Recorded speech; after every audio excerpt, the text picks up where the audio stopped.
कहते हैं महाराज ठाकुर जी से अगर ठाकुर जी को पाना है, अगर प्रीति लगानी है उससे, तो सबसे पहले हृदय को साफ, उसके लिए भाव रखना चाहिए। जब तक हमारा हृदय साफ नहीं होगा तब तक भाव नहीं आ सकता मेरे प्यारे। और हम लोग क्या करते हैं, हमारे अंदर भाव पता क्यों नहीं आता ठाकुर जी के प्रति? क्योंकि हम उलझे हुए हैं।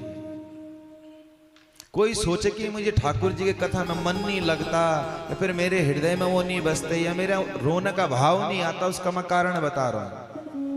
अगर आपको कथा सुन करके भी भाव नहीं आता, या फिर कोई भगवान के प्रति रो रहा तो भी भाव नहीं आता, या फिर भगवान के आगे बैठे हुए तो भी भाव नहीं आता, तो ये पक्की बात है कि आपका ठाकुर जी से प्रेम है ही नहीं। क्योंकि प्रेम होता तो सहज भाव आता है, लेकिन प्रेम नहीं होता तो फिर भाव कतई नहीं आता। और दूसरी बात यह है कि अगर आपका भाव नहीं आ रहा तो इसका मतलब आपका मन भगवान में नहीं, आपका मन कहीं और दौड़ रहा है। और जिसके मन में हमेशा चार चीजें चलती है ना, उसी को चंचल कहा जाता है। वो भले शरीर यहां बैठा है उसका, लेकिन मनीराम तो पता नहीं कहां कहां भ्रमण करके आ जाता है। तो जिसका मन एक जगह नहीं होगा तो फिर उसका भाव आएगा कैसे?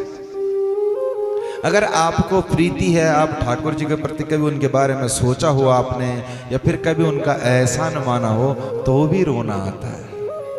जैसे कई बार हम लोग कहते हैं ना कि हम इस लायक थे नहीं, लेकिन उसने हमें बना लिया।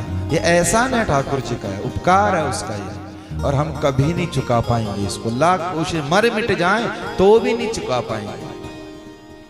हम इस लायक थे नहीं, लेकिन उसने अपना लिया। लेकिन जब भक्त भगवान के एहसानों को मानने लग जाता है तो वो गिर जाता, वो झुक जाता है, वो भगवान के आगे नतमस्तक होता है। हे ठाकुर जी, हम थे नहीं, लेकिन फिर भी आपने हमें स्वीकार कर लिया।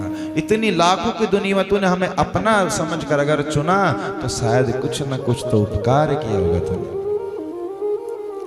तो यदि भगवान से प्रेम करना है तो हमारा चार जगह से मन को हटाइए, क्योंकि ठाकुर जी का क्या है उसको सब पता है, आपको कब क्या चाहिए।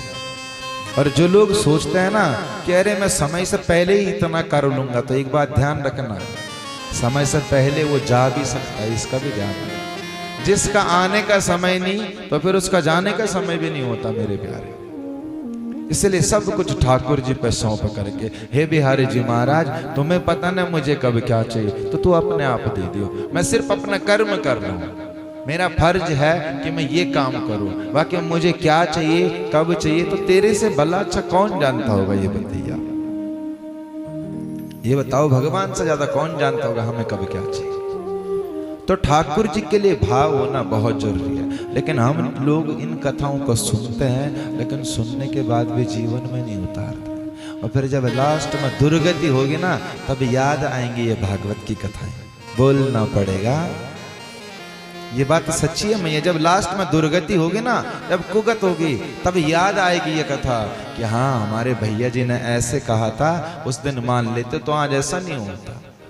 इसलिए जीवन की डोर चल ले। तुमसे बड़े ताकतवर तुम्हारी सास थी, तुमसे बड़ी ताकतवर तुम्हारे माता पिता थे। जब वो कुछ नहीं कर पाई तो तुम क्यों अभिमान अहम करके चल रहे हो? ये कर देंगे, सो कर देंगे, तुम्हारे बस का ही क्या? कुछ नहीं है। अरे करने वाले ठाकुर जी, कराने वाले ठाकुर जी, बिना बात के माटी के मधुकरा बने उछल्लो, हम कर देंगे। जहां उसने एक बूंद पानी की मार दी, हमारा मिट्टी की, वो मिट्टी में ही मिल जाओगे। हमने बताया ना इंद्र देवता ने क्या किया था, बारिश की थी, और ठाकुर जी ने अपनी कन्नी अंगुली की, उल्टी हाथ की कन्नी अंगुली